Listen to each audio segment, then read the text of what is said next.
2 days of fiery debate in the Lok Sabha and the Rajya Sabha, and now the Waqf Amendment Bill has been cleared by both houses of the Parliament by a simple majority, successfully cleared. Lok Sabha bill was approved by a majority of 288 approvals. In the Rajya Sabha, out of a total of 245, 128 MPs voted in favour, 95 MPs voted against the bill. So both houses, clearly the numbers on your screen.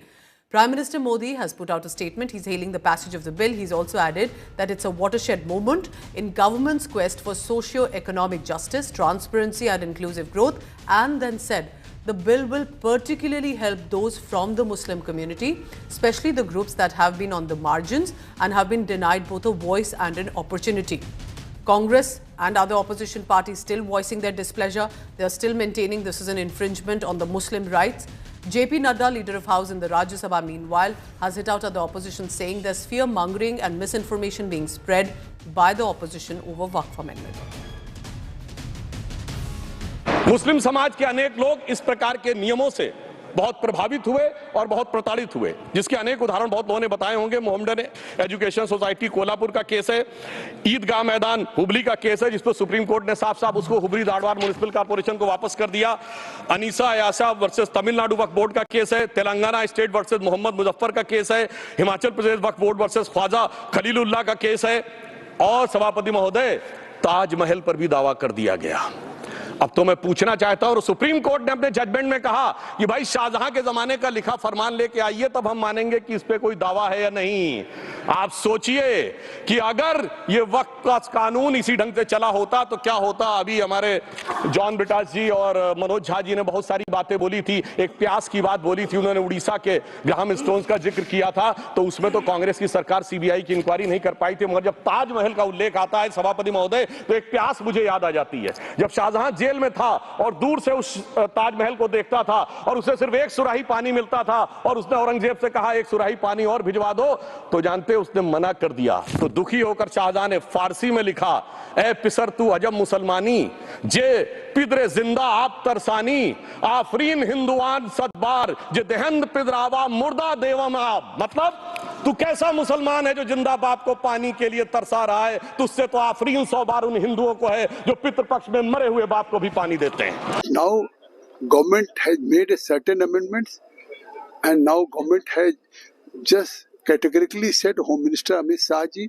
कि now they are only opposition people, they are misleading to the country, they are misleading to the Muslims, कि now if this amendment will be enacted, to your mosque, graveyards and khanka, every will be taken by the government. But study has said कि Waqf will remain Waqf, Mutawalli will be only from the Muslim community, Waqif will be also from Muslim community. We are not going to interfere in any Waqf. Only we are concerned कि now Waqf should be remain as a Waqf, and only the administration of the Waqf, it should not be sold out by some Mutawalli or caretaker, and the income of that Waqf should be go to the common man. Waqf board का ये बहुत ऐतिहासिक है। इसके लिए मैं कह रहा हूँ कि मुस्लिम समाज जो वास्तव महिला है, जो गरीब है, जो पिछड़े हुए हैं, जो उनका इसमें कल्याण होगा। आज ये ऐतिहासिक दिन है कि ये वक्फ बोर्ड जो था कानून उसको भंग करके, और एक ऐतिहासिक दिन है और आज इसको लागू किया गया। एक बात तो साफ है कि ये बात आ रही थी कि जो वक्फ में जो भी पैसा था, प्रॉपर्टी था, वो यूटिलाइज ठीक से नहीं हो रहा था, मिसमैनेजमेंट था उसमें, करप्शन था उसमें, और वो सारा उसका डेटा और ये सारा फैक्ट्स था, उसमें सुधार की ज़रूरत थी। और ये जो अमेंडमेंट आया है, तो खास करके जो पसमानदा मुसलमान है, गरीब सब मुसलमानों के लिए, खास करके उन वर्गों में जिनमें गुर्बत है, जिनकी अपनी समस्या थी, तो वो अब इसमें भी पार्टिसिपेट कर सकते हैं, उनके रिप्रेजेंटेटिव होंगे।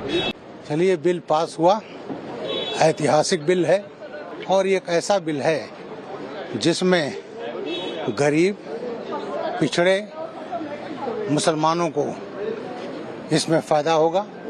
एक अभिजात वर्ग जो था मुसलमानों का, उन्हीं का उस पर आधिपत्य होता था, लेकिन अब जो उसमें गरीब लोग हैं, पसमानदा लोग हैं, उनको भी मौका मिलेगा। कोई तर्क ही नहीं था विपक्ष के पास। जो तर्क था वो खुद भी मुझे नहीं लगता उस पर विश्वास कर रहे थे, जनता भी विश्वास नहीं कर रही थी। कल लोकसभा में पास होने के बाद ये पक्का हो गया था कि राज्यसभा में होगा, क्योंकि बाहर जो जनता की खुशी थी लोकसभा में पास होने के बाद वो हम सबको नज़र आ रही थी, न्यूज़पेपर्स में नज़र आ रही थी, लोगों से बातचीत करके पता चल रहा था। हम खुश हैं कि आज ये हिस्टोरिक बिल पास हुआ, एक कानून बना। देखो, ये उनका इंटरप्रिटेशन है, हमारा इंटरप्रिटेशन जो है हमने उनके सामने रखा, लेकिन अगर वो नहीं मानते हैं तो इसका मतलब है कि पहले से वो नकारात्मक स्टैंड लिए हैं, वो उसको आगे चला रहे हैं। ये बहुत संकीर्ण बहुमत है। मैं समझता हूँ इससे देश का, जनादेश का एक जो मूड है, जो मत है, वो जाहिर होता है। ये हुई पहली बात। कोई इसमें ज़बरदस्त समर्थन नहीं है, ये जानबूझकर अपने बहुमत का दुरुपयोग करके जोर ज़बरदस्ती से, गणतांत्रिक तरीके से नहीं, ये डाला गया है, थोपा गया है। नंबर 2, मुझे इस पर कोई संदेह नहीं है कि अगर इस पर चुनौती दी जाएगी कभी भी बाद में, तो बहुत अच्छा चांस है कि न्यायपालिका इसको असंवैधानिक करार करेगी, विशेष रूप से अनुच्छेद 26 और 25 के अंतर्गत संविधान की। संख्या बल निश्चित रूप से जो है सत्तारूढ़ दल के साथ था, तो बिल पारित हो गया, लेकिन अपोजिशन ने अपनी बात रखी। पूरा दिन 12 घंटे से ऊपर बहस चली, सबने पूरी अपनी बात रखी और डिवीज़न मांगा। उस आधार पर जो है वोटिंग करा के और तब बिल पारित हुए, तो ठीक है, विपक्ष ने अपना दायित्व पूरा किया। 125 to 92 on the amendment and 128 to 95 for the passing of the bill. So in any case, they had the majority. They had it in the Lok Sabha, they have it in the Rajya Sabha. But you can see the division in the country, even in terms of the numbers, because there are substantial numbers which have opposed the bill. So this will have political implications, and especially in respect of political parties who have given the support to the BJP, because there's an election in Bihar coming. And of course it makes very little difference to the TDP because their elections are far away. But at least historically they will be remembered for having supported the bill. विपक्ष पूरी मजबूती के साथ इस bill के खिलाफ खड़ा रहा। ये गैर संवैधानिक बिल पास किया गया है और इस बिल के जो प्रावधान है वो बहुत ही हास्यास्पद है। ये एक शुरुआत है धार्मिक संपत्तियों पर कब्जा करने की, और मैं ऐसा मानता हूँ कि आने वाले दिनों में आगे चलकर ये लोग गुरुद्वारा की जमीनों को भी कब्जा करेंगे, चर्चों की जमीनें कब्जा करेंगे, जैन धर्म के जमीनों को कब्जा करेंगे, बौद्ध धर्म के जमीनों को कब्जा करेंगे और इनका मंदिर के जमीनों को कब्जा करेंगे। इनका एक ही मकसद है, अपने दोस्तों को धार्मिक संपत्तियों की जमीनें देना। The secular Indian history, this is a black day, there is no doubt. Like 1992, there is an incident, an unfortunate incident in Indian secular history.